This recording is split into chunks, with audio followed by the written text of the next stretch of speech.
جی سورہ اخلاص سے سماعت فرمائیے۔ اعوذ باللہ السمیع العلیم من الشیطان الرجیم، بسم اللہ الرحمن الرحیم۔ قل هو اللہ احد اللہ الصمد لم یلد ولم یولد ولم یکن له کفوا احد، صدق اللہ العلی العظیم۔ تو یہ سورہ اخلاص جو قرآن پاک تہائی قرآن کے برابر حدیث میں اس کا ذکر کہ 1/3 قرآن ہے، یعنی 3 بار سورہ اخلاص پڑھ لیجئے تو یہ قرآن کا ثواب مل جائے۔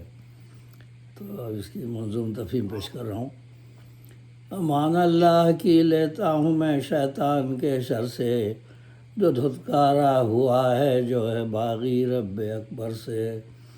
وہ رب ہے سننے والا اور وہی ہے جاننے والا، وہی ہے حامل عظمت، وہی تو سب سے ہے اعلیٰ۔ اسی کے نام سے آغاز ہوتا ہے ہر ایک شے کا، جو بے حد رحم والا ہے، جو رحمانی میں ہے یکتا۔ بڑا ہی مہرباں ہے وہ ہے سب پر لطف عام اس کا، اسے اللہ کہتے ہیں سکون جہاں نام اس کا، اسے اللہ کہتے ہیں سکون جہاں نام اس کا۔ اور یہ سورہ اخلاص کی منظوم تفہیم۔ یہ کہہ دیں ایک ہی معبود ہے، واحد ہے ذات اس کی، یہ کہہ دیں ایک ہی معبود ہے، واحد ہے ذات اس کی۔ کرے جو بندگی رب کی ہوئی بے شک نجات اس کی، کرے جو بندگی رب کی ہوئی بے شک نجات اس کی۔ اسے اللہ کہتے ہیں یہی ہے اسم خاص اس کا، اسے اللہ کہتے ہیں یہی ہے اسم خاص اس کا۔ ہے یکتائی اسی کی شان ہے اس کی ذات بے پرواہ، ہے یکتائی اسی کی شان ہے اس کی ذات بے پرواہ۔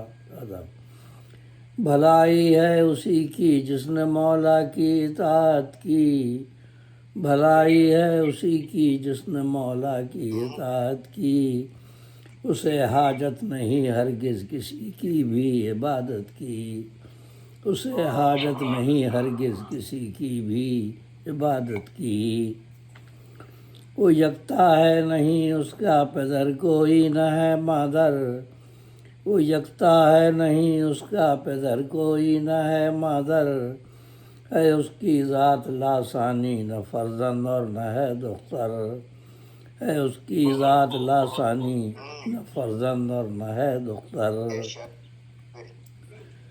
نہیں ہمسر کوئی اس کا ہے واحد وہ زمانے میں، نہیں ہمسر کوئی اس کا ہے واحد وہ زمانے میں۔ اسی کا حکم چلتا ہے جہاں کے کارخانے میں، اسی کا حکم چلتا ہے جہاں کے کارخانے میں۔ صدق اللہ العلی العظیم۔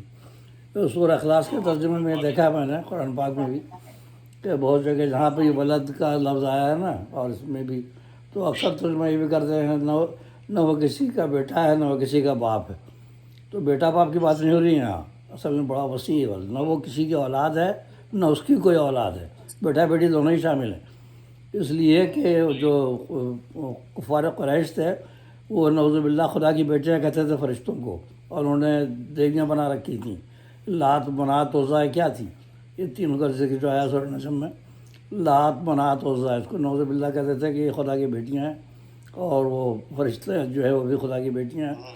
اور انہوں نے منس بنایا ہوا تھا، اللہ سے بنا لیا لات، منان سے بنا لیا تھا وہ منات، اور عزیز سے بنا لیا عزا۔ تو لات منات عزا یہ مطلب یہ سارے منس وہاں پر کیا تھے۔ تو جہاں پہ اللہ تعالیٰ نے فرمایا کہ نہ اس کی کوئی اولاد ہے نہ وہ کسی کی اولاد ہے، بیٹا بیٹی سبھی شامل ہیں اس میں، تو بہت سے ترجمہ کر دیتے ہیں نہ وہ کسی کا باپ نہ بیٹا۔ اب بھائی باپ بیٹا بیٹی کا بھی وہ بھی تو جی جی بہت بہت شکریہ۔ صاحب تلاوت کلام مجید اور پھر مفہوم تفہیم پیش فرما رہے تھے۔ نعت کے چند اشعار پڑھنے کی سعادت